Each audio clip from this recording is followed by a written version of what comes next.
Sumagot na din po, mga bossing. O, anak ng presidente na si Congressman Sandro Marcos, may banat na din po sa vice presidente. Jr. at Lolo. Ito.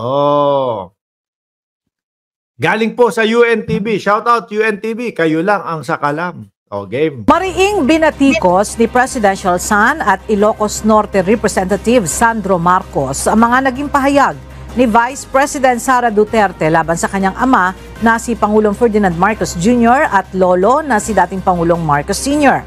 Alam niyo po mga kababayan, papakita ko sa inyo yung pahayag po ni Sandro Marcos, mga bossing. Yung mismong liham po, no, ni Congressman Sandro Marcos. Ay, masasabi mo talaga, mga kababayan, na parang saglit lang ang layo, no? Ang layo ng isang Congressman Sandro Marcos doon sa vice-presidente natin. Yung mga pahayag, yung mga press conference, ibang klase po talaga, mga kababayan eh. Talagang sasabihin mo sa vice-presidente natin, ako, parang mas daig pa ni Congressman Sandro Marcos si BP. O eto ipapakita ko sa inyo yung liham, mga kababayan. Ano ba to? Ang daming O yan. Punta tayo dito. Tapos punta tayo sa download. O eto. Ito English lahat. Sabi ko, baka hindi maintindihan ng ating vice presidente ito Congressman Ferdinand Alexander Marcos. For all this time, I have held my tongue out of respect for the Vice President given the mandate she was given and the responsibility which her office hold.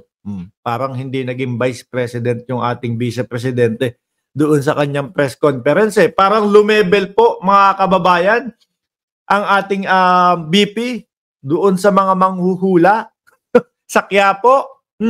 However, as a son, I cannot stay silent while she threatened. Ayan, di ba? Miski po, ang ating ang isang congressman na napakabata, naiintindihan po yung sinasabi ni BP. Ako, nasa tabi niya. Gusto kong putulin yung kanyang ulo Tapos, gusto siguro itapon din sa West Philippines I cannot stay silent while she threatened to exhume a former president. Ito, yung sa yung sa hukay, no? Behead an incumbent one beside her bizarre temper tantrum. Parang bata kasi. Has been condemned by a nation horrified from such display or insensitivity towards the dead and cruelty to the living. Biruin mo po. Mapapakamot si Inday Sara Duterte dito, mga kababayan. No?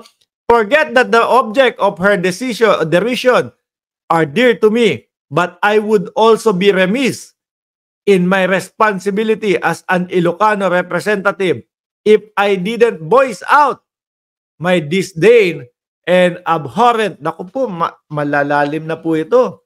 Baka sabihin, baka sayawan lang po ng vice-presidente.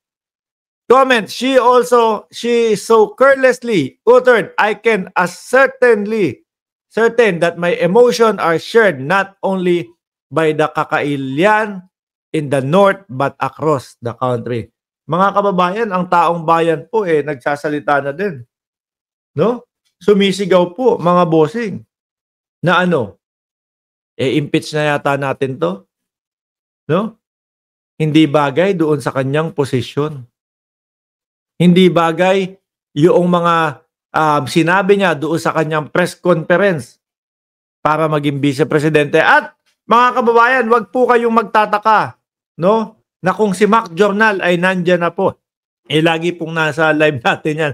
Hindi, wag po kayong magtataka, mga bossing, no? Kung ito pong press conference ng ating vice-presidente, pagtawanan po, no? Sa labas ng bansa. Bakit? Kumbaga, vice-presidente ng Pilipinas yan Tapos ganon, no? Ganon ang mga pagsasabi mo. Sabi ni John Lopez, magkano ang kitaan para ipagtanggol ang mga kawatan at sinungaling? Tanong mo sa YouTube. Check mo doon sa ano, i-check mo doon sa Social Blade kung magkano yung kinikita nitong channel na 'to, tapos balikan mo ako, sabihin mo sa akin kung magkano ang kinikita at kung kailangan pa ba na humingi ng pera sa presidente. Nakakahiya 'yun, 'di ba? Hihingi ka? Eh, kayo magkano kitaan niyo? Diyaan sa comment section para ipagtanggol ang mga may saltik. Piso kada comment, ang liit niyan, nakakahiya kayo. Kaya pala kayo paulit-ulit diyaan sa comment section. Nasaan na ang 20 pesos na bigas? Anak ng tinapa. 20 pesos? 20 pesos ang hinahanap niyong bigas? Oh, kayo lang yung nagrereklamo doon. Kayo lang yung mga nagrereklamo doon. Paano pag naging 21 pesos? Wala na. Gutom na kayo. Maghanap kasi kayo ng ibang trabaho. Huwag kayong pumatol doon sa piso kada comment. No? Para ipagtanggol yung mga may saltik.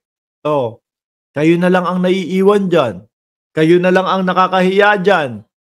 Di ba? Tapos magrereklamo. Nasaan ang 20 pesos na bigas? Hindi na kami kumakain. Diyos ko po, Lord. Ay, anyway, mga bossing, paano yan? Lalo pong sisigaw ang sambayan ng Pilipino na ito, mga kababayan. No? Na ipa-impeach ang ating vice-presidente. At lumalala na po. Palala na ng palala po ang sigaw ng taong bayan. Ayan, pati sila Sandro Marcos, mga bossing. Mamaya po, pati po yung reaksyon ng ating Pangulo, meron ho tayo. Sabi ni Rene Baguio, di pwedeng ikumpara ang mga Marcos sa mga Duterte, Boss Mark. Milya-milya ang layo ng agwat nila. Puro murahan lang naman yung alam kasi nila. Di ba? Paano nila mapapapalakpak yung kanilang mga supporter? Magmura si dating presidente Rodrigo Duterte. PI kayo. Pag kayo na po, mga kababayan, ang sinabi, asahan nyo, yung mga DDS, magpapalakpakan na po yan. No? Mabuhay ka! DDS! DDS! Sisigaw pa. Butete! Butete! Sisigaw pa hong ganun yung mga yan. Pag nakarinig ng mga murahan, tayo po, matagal tayong mapapalakpak Kailangan bumabalandra sa atin yung mga pabahay ni PBBM kailangan bumabalandra sa atin yung mga proyekto ng isang Pangulo para tayo mapapalakpak. Ganon tayo, hindi tayo mababaw na PI kayong lahat.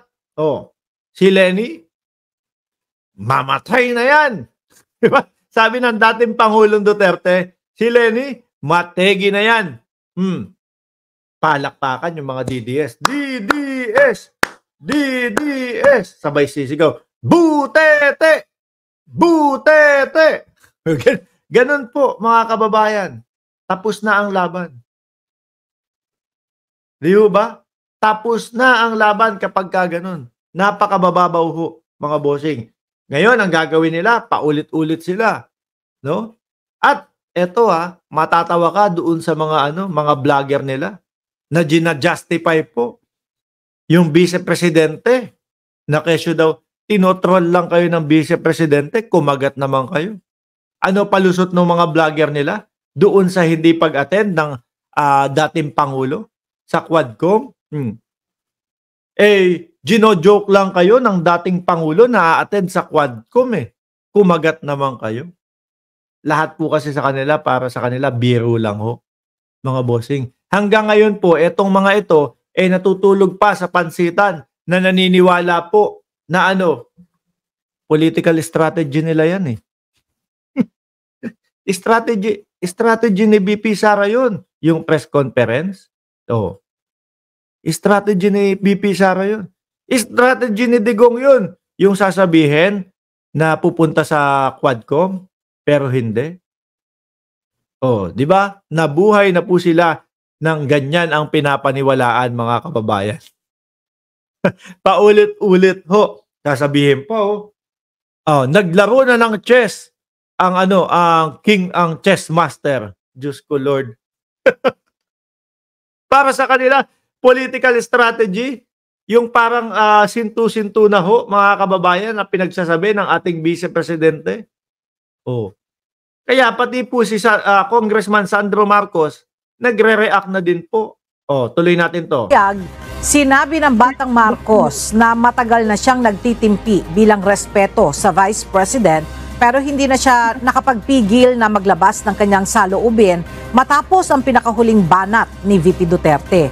Anya, bilang anak ay hindi niya mapapalagpas ang sumusobra ng pananalita ni VP Sara laban sa kanyang pamilya. Kasi po yung series niyan, mga kababayan, yung mga paninira po ng mga Duterte, inumpisahan po niyan no? Dating Pangulong Duterte, wala, hindi umubra, hindi pinansin. Sinama si Baste, sinama si Pulong. Wala pa din ho, mga kababayan. Hindi pa din ho umubra. So ngayon, huling ano na nila to, huling pise o huling lubid na po nila. Sara, ikaw na ang bumanat, Vice Presidente ka. Kapag bumanat ka, baka sakali. No? Baka sakali na napapaniwala mo yung taong bayan. Kaso wala. Wala. Sabi ni Brian Chavez, gusto ko yung mga ganitong comment talagang binabasa dito. Ikaw ang may saltik. Si Lenny, sinusuportahan mo nung matalo, ngagba ka ba?